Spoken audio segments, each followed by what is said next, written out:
Operation AGILE Medic was an outstanding collaboration with a primary goal of making sure that we are medically ready for our expeditionary skills. And what we were trying to do is effectively exercise multiple functions of the en route care process. And by bringing everybody together, we were able to identify cross-communication, en route portability, and also identify training gaps and also gaps in communication. By doing that, we were able to also see how we can help each other out through the spectrum of care.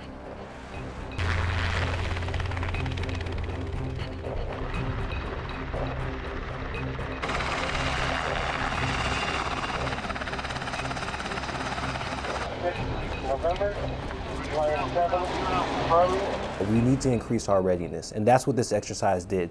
Not only for the people that were participating in the exercise, i.e. the players, but also for us as instructors being able to hone our skills, sharpen our skills, so that we can ready our force going forward.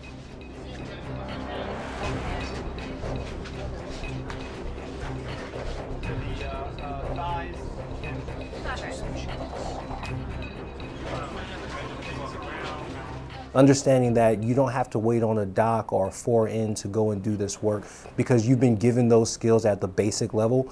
So it's not that you need to be nervous about what it is that you're doing. You have those skills and you're able to continuously use them.